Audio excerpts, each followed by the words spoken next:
Pertama, saya rasa wajah politik Amanah dan PAS juga dah berbeza.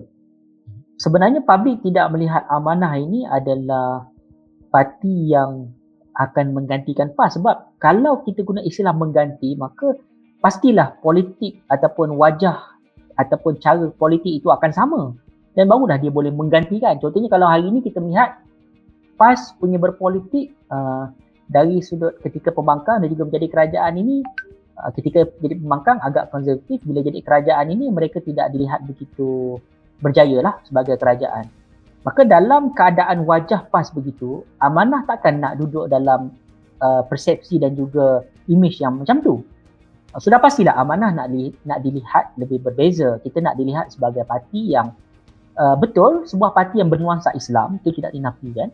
Tetapi kita nak melihat parti yang bernuansa Islam, yang progresif, yang excellent apabila diberikan amanah dan juga tanggungjawab. Dan itulah yang telah kita buktikan di Melaka pun. Melaka kita ada ketua menteri daripada Amanah, iaitu saudara Adli Zahari, dan banyak pujian apabila beliau memimpin kerajaan negeri Melaka, dan dasar-dasar polisi yang menguntungkan rakyat sangat-sangat diterima oleh masyarakat negeri Melaka. Sebab tu selepas dijatuhkan secara tidak demokratik oleh Perikatan Nasional pun, populariti Adli Zahari masih lagi tinggi, menunjukkan bahawa secara umum ahli politik, pemimpin amanah yang diberikan tanggungjawab untuk memimpin itu, kita kena buktikan kita jauh lebih baik daripada pemimpin-pemimpin PAS.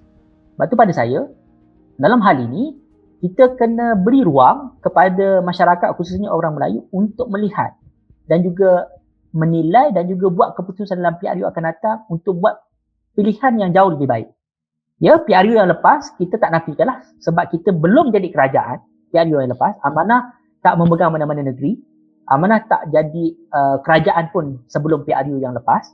Tetapi selepas PRU yang lepas, Amanah dah buktikan apa yang kita telah lakukan di negeri yang kita pimpin, dan kita telah buktikan juga apa yang telah kita lakukan juga di kementerian-kementerian yang kita takbir. Tak payah ambil jauh, Kementerian Pertanian, saya ambil contoh mudah. Sepanjang 2 tahun Pakatan Harapan memerintah, kita melalui 2 hari raya Aidilfitri, kita dapat kawal harga barang yang tidak mencanak naik dan bekalan yang tidak terputus. Itu adalah kerjasama di peringkat Kementerian Pertanian dan juga KPD NHCP yang dikerajui oleh Datuk Seri Saifuddin Nasution. Satu kerjasama yang kompleks dan baik, dan kita dah buktikan. Tapi apabila hari ini Kerajaan Perikatan Nasional ambil alih, pertama kali lepas kita dah lalui satu fasa bekalan barang yang baik dan tersusun di zaman Pakatan Harapan, kita berdepan dengan masalah lama yang biasa dilalui waktu zaman BN, iaitu harga barang mencanak naik. Di waktu Chinese New Year pun berdepan isu yang sama, di fasa Aidilfitri pun berdepan isu yang sama. Mungkin orang tak berapa nak, orang akan bertambah bising lah pada hari raya yang lepas, sebab itu adalah hari raya yang semua orang duduk rumah, bekalan patut laku lebih banyak lah. So jadi itu sahaja sudah memberikan satu penilaian yang berbeza, performance yang berbeza antara Amanah dan juga PAS dan juga Perikatan Nasional lah. So pada saya, untuk ke depan, orang Melayu dah tengok bagaimana performance pemimpin Melayu dalam Amanah dan juga pemimpin Melayu dalam PAS. Masyarakat khususnya di Terengganu, di Kelantan dan juga di Pahang, di Kedah dan lain-lain negeri yang belah pantai timur, mereka sangat-sangat berpeluang untuk lakukan perubahan dengan dapatan dan juga persembahan performance yang mereka dapat lihat.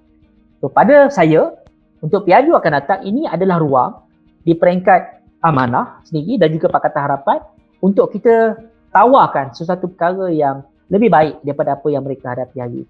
Pada saya, yang memenangkan, yang menjadi faktor kemenangan PAS di Terengganu dan Kelantan bukan pemimpin mereka, tapi parti mereka. Rakyat, waktu itu rakyat masih ragu-ragu dengan kekuatan ataupun apa yang boleh dilakukan oleh Pakatan Harapan. Pada masa yang sama, mereka juga tak nak bagi kepada BN dan mereka kekal saja dengan PAS. Bukan sebab mereka terlalu yakin dengan ketokohan pemimpin PAS Kelantan dan juga Terengganu waktu tu, sebab Terengganu pun waktu tu tak namakan Dr. Samsuri sebagai calon Menteri Besar pun. Dia bukanlah Pesuruhjaya PAS yang sangat popular di Terengganu. So pada saya, yang memenangkan PAS yang lepas sebenarnya adalah logo mereka.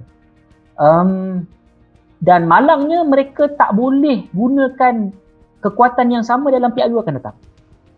Sebab orang dah tahu, rakyat dah nampak apa yang logo itu buat, apa kemampuan logo tersebut. Maka masyarakat khususnya orang Melayu di Kelantan dan Terengganu, mereka akan melihat satu perspektif yang lain lah. Maknanya, kalau macam ni, sampai bila nak kekal dengan parti yang sama sebagai contoh. So mungkinlah akan ada satu perubahan. Kita tak tahu. Tapi pada saya, kekuatan yang dulu yang dimiliki oleh PAS tidak boleh lagi digunakan pada PRU akan datang. Sebab tu dalam hal ini saya yakin itulah sebenarnya kekuatan yang ada dalam Pakatan Harapan.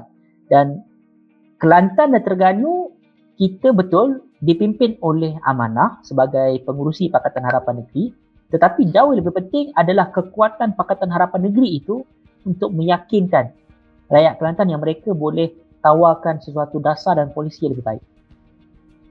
So pada saya itulah yang menjadi faktor lah. Kalau katalah PRU akan datang, saya tak tahu, tapi sejujurnya saya tak nampak bahawa kekuatan yang memenangkan PAS dan juga Terengganu itu boleh diguna pakai ataupun recycle untuk PRU akan datang. Sebab arwah Tok Guru Nik Aziz dah tak ada. Kemudian saya tak tahulah kalau PRU akan datang, PAS akan mencalonkan Datuk Seri Abdul Hadi Awang sebagai calon Menteri Besar. Saya tak pasti apa strategi mereka.